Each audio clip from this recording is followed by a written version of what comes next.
bukan saya punya.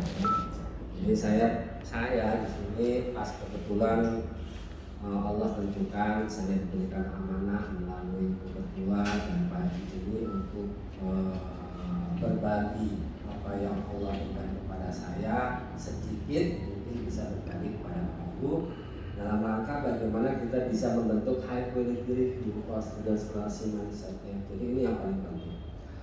Seperti saya pernah dengar salah satu profesor di IPB mengatakan bahwa membimbing dan menguji itu merupakan salah satu indikator reputasi seorang dosen. Ini bukan sekedar kita hanya mengajar, ternyata reputasinya itu ada di proses bimbingan dan proses pengujian. Karena ini merupakan bentuk integratif, bentuk komprehensif dari pemahaman beberapa mata kuliah. Ya. Jadi kalau kita mau akselerasi dalam peningkatan kompetensi kita sebagai dosen, maka intensitas kita dalam membimbing itu akan memicu, akan menjadi akselerasi yang terbaik. Kita nggak mempelajari satu tema, tapi bahkan beberapa tema. Beberapa tahun kesini kita sudah ajukan mahasiswa untuk mengajukan tema-tema itu lebih dari tiga variabel yang ketiganya itu biasanya merupakan bagian dari keilmuan kita. Nah ini menurut saya kita harus memandang ada benefit lain bukan pembayarannya reward finansial, tetapi benefit lain yang mestinya kita ambil. Kadang-kadang kita lupa kita menjalankan bimbingan itu seolah-olah tugas itu hanya selesai nanti di akhirnya kita mendapatkan reward tanpa memberikan dampak-dampak yang sebetulnya itu berharga sekali ya. Keilmuan kita tidak meningkat misalnya ya. Harusnya keilmuan kita meningkat, karya kita juga mulai bergerak dari 0 ke 1, 1 ke 3 dan lain sebagainya. Itu yang ingin kita gerakan ya, Ya saya enggak sempurna seperti saya bicara, justru saya pengen begitu. Dengan cara saya menyampaikan kepada teman-teman sehingga saya kan malu diri kan, kalau saya ini seperti itu terus saya juga akan malu. Jadi harapannya begitu teman-teman. Bapak Ibu dosen, saya percaya semuanya sudah memiliki keilmuan yang sama ya. Bagaimana tentang proses membimbing itu sama lah, bidangnya ya sama, manajemen dan akuntansi. Nah maka dari itu sebagaimana yang diinginkan oleh Ibu Ketua tadi, hari ini kita mencoba untuk menyamakan persepsi ya, jangan sampai karena perbedaan persepsi tadi menjadikan kendala bagi mahasiswa. Mahasiswa terkendala karena beda persepsi pembimbing satu, pembimbing dua, nanti penguji juga sama. Nah akhirnya ini seolah-olah tidak ada titik temu. Padahal ilmu adalah kebenaran itu persepsinya mengarah dalam satu titik, gitu kan?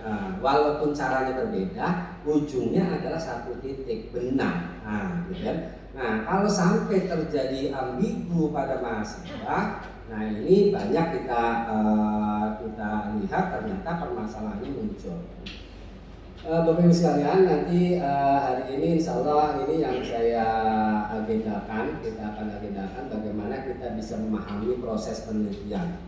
Jadi kalau kita melihatnya dari atas itu serasa gamblang, serasa jelas.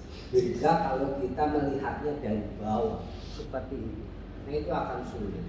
Sebagaimana orang dalam masalah, kalau kita terlibat dengan mahasiswa mengikuti kebingungannya, maka nggak akan ketemu solusinya.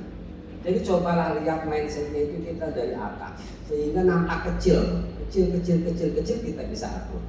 Nah, ini yang dijelaskan dalam buku pertama ini, bagaimana kita memahami proses penelitian itu seperti apa secara mudah, enggak secara sulit. Ya. Yang kedua adalah kita harus menyiapkan, ya, prepare, ya, materialnya itu apa aja, ya. Jangan kita mau masak nasi goreng, bawangnya nggak ada di toko. berasnya masih di sawah, ya susah mana jadi nasi goreng kan, cabenya kan, jadi ya harusnya ada di sini semua, minyaknya ada di sini, penggorengannya ada, alatnya, barangnya ada, alatnya nggak ada, ya nggak jadi nasi goreng, ya kan? Nah akhirnya ya beli. Nah inilah permasalahannya kan, yang makin krusial kata Bu Ketua, kata Pak Haji ini lah, itulah yang paling krusial kan? Efeknya itu jauhnya ke sana betul. Nah ini jadi menurut saya penting memahami dan tahu, minimal tahu lah ya, tahu. Jadi kan kalau pembimbing kan gayanya hanya memerintahkan, yuk siapkan ini, cari ini gitu kan, dia duduk santai. Ntar masih balik lagi, nggak apa-apa begitu. Yang penting dia tahu, pembimbing tahu. Begitu datang periksa, apakah pesannya tersampaikan, apakah pesannya dijalankan, periksa. Jadi plan do check itu dipegang oleh pembimbing, pastinya. Begitu aja benar kok. Tetapi kita kurang benefit, kita nggak tahu ilmunya. Ternyata puluhan mahasiswa kita bimbing, ilmunya bagus-bagus, kita kosong. Ini masalah. Bagaimana kita bisa menemukan problem riset? Ya? Yang ketiga, kita tidak bisa menemukan problem riset, problem penelitian, masalah penelitian karena apa? Tadi kerjaannya ya boleh merintah seperti itu, tetapi kalau kita mau ambil benefitnya, kita ikut merasakan. Emang apanya sih nak yang susah? Menemukan teorinya susah di mana? Konsepnya susah di mana? Udah dicari di buku belum? Coba ambil bukunya mana? Diajak begitu, itu akan lebih bagus. Saya membimbing mahasiswa begitu kok. Kalau yang bandel nih, saya tahu bandel. Kalau bandel, dia harus ketemu saya 1 hari nongkrong di depan saya. Bawa laptopnya, bawa tulisannya, gitu kan, pokoknya 1 hari. Biasanya finishing harus begitu. Sampai dia minimal saya tahu dia tahu 1 garis. Kalau orang 7 garis, dia 1 garis saja cukup. Karena itu pertanggungjawaban bagi saya. Dia bisa selesai dan saya juga tidak mutlak salah. Nah, itu menurut saya seperti itu ya. Jadi kita akan mengenal bagaimana kita bisa menemukan suatu masalah penelitian. Masalahnya kayak apa? Bagaimana cara membentuknya, itu yang paling penting kan? Nah ini sifatnya sharing, tentunya nanti discuss ya, karena bahan yang akan kita kaji nanti sebagai memenuhi saran Ibu Ketua, kita akan buatkan panduan ketika sudah semuanya sepakat. Kita akan melakukan seperti ini. Modeling yang diusulkan adalah saya sebagai modeling, Bapak Ibu. Jadi saya modeling, tentunya model ini ada yang disukai, ada yang tidak. Tetapi karena institusi, organisasi harus seragam, jalannya harus sama, tujuannya harus sama, sebagaimana visi misi Ladang Sangga Siro. Nggak bisa karena kita keilmuannya tinggi lalu beda sendiri, juga nggak bisa. Jadi kita harus seiring seperti gerak jalan itulah.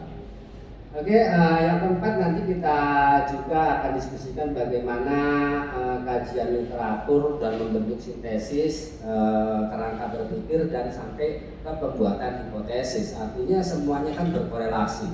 Yang penting ada korelasinya. Dalam memeriksa tentunya kita mesti tahu kuncinya aja. Tek, kalau udah sesuai, oh bener. Kalau yang lainnya agak berecetan sedikit ya, namanya juga anak-anak kan begitu. Nah, gitu. Tapi kalau waktunya masih ada, anaknya sanggup, ya diminta, gitu. Karena kita butuh yang bagus-bagus, dan kita bisa manfaatkan, optimalkan. Itu nanti kalau kita publish pun itu akan menjadi sumber yang bagus, ya. Dan amal. Ingat tadi dikatakan ini amal soleh yang mengalir selamanya. Bapak Ibu nggak percaya kan bahwa yang dibimbing itu memberikan ilmu pengetahuan, kesimpulan. Bab 5 menyatakan kesimpulan, statementnya benar, diuji berbagai macam cara dengan alat yang sesuai, maka itu menjadi ilmu. Dibaca orang, diambil orang, pahala mengalir setiap tahun. Kalau dipublish di internet, wah itu lebih lagi kan.